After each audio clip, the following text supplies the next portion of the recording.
Hello बच्चों, आज आधुनिक भारत इतिहास का पार्ट 3 हम लेकर आए हैं जिसमें पुर्तगाली गवर्नर जनरल के बारे में हमें पढ़ना था। देखो, पुर्तगाली में जो प्रथम गवर्नर जनरल उसका नाम है फ्रांसिस्को डी अल्मेडा। 1505 से 1509 तक इसका कार्यकाल रहा।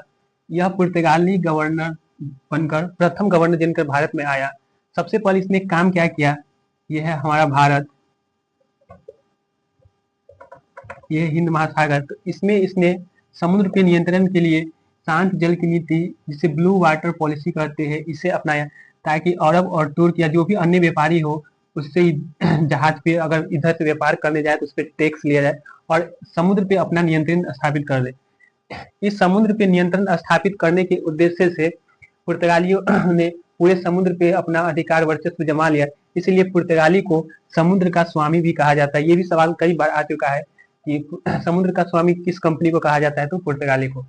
1508 ईस्वी में गुजरात में एक जगह है चौल, जहाँ पे तुर्की, मिस्र और गुजरात के संयुक्त सेना और फ्रांसिस्को डी अल्मेडा के बीच युद्ध हुआ और इस युद्ध में अल्मेडा की हार हुई।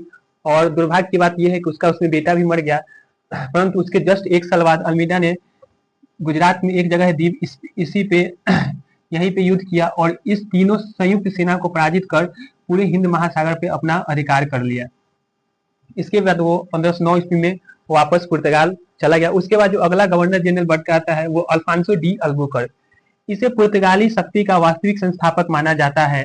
इसने 1510 ईस्वी में बीजापुर एक जगह है, उसका शासक था यूसुफ आदिल शाह, उससे युद्ध कर गोवा छीन लिया और गोवा पे अधिकार कर लिया।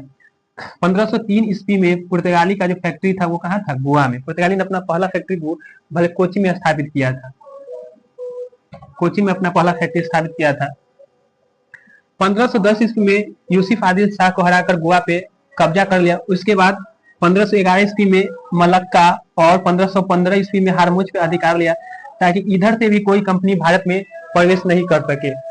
पुर्तगाली ने भारत में सबसे पहले सती प्रथा का, अल्फांसो डी अल्बुकर्क ने भारत में सबसे पहले सती प्रथा का विरोध किया और इसने भारतीय से विवाह नीति को अपनाया। भारतीय से विवाह नीति अपनाने के उद्देश्य इसका मंशा ये था कि जो भी इसका सैनिक था वो भारत की लड़की से विवाह करेगा तो इससे जो भी उसका वंशज बढ़ेगा उसको वो पुर्तगाली कंपनी में अपना सैनिक के रूप में इस्तेमाल कर सकता था ताकि उससे पुर्तगाल से सैनिक नहीं मंगाना पड़े। ठीक है। और सती प्रथा का विरोध इसलिए किया क्योंकि भारत में एक देखा कि पति के मरने के बाद स्त्री को सती कर दिया जाता था।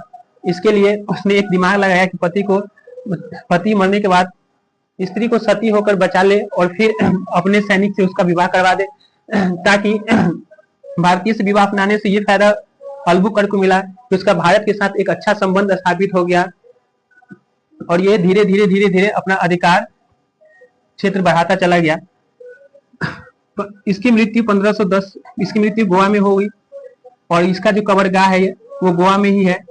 इसके बाद जो गवर्नर जनरल है उसके बारे में उतना नहीं पढ़ना है। उसके बाद में जो लास्ट गवर्नर पुर्तगाली के बारे में पढ़ना है, नुनो द कुन्हा, 1529 से 1538 इसमें रहा। इसने सबसे महत्वपूर्ण काम किया कि पुर्तगाली का जो फैक्ट्री है कोची, उसको बदल के अपना जो राजधानी कर लिया वो कहाँ, गोवा पे। और गोवा 1961 ईस्वी तक पुर्तगालियों का केंद्र बना रहा। इसके बाद गोवा को भारत में शामिल किया गया ऑपरेशन विजय के तहत। और दूसरा इसने क्या कि बसीन और द्वीप पर अधिकार कर लिया। भारत में बहुत सारा चीज अपना योगदान दिया जिसमें सबसे महत्वपूर्ण है गोथिक कला। गोथिक कला का विकास पुर्तगालियों ने ही भारत में किया। उसके बाद में प्रिंटिंग प्रेस, ये सब पुर्तगालियों का ही देन है।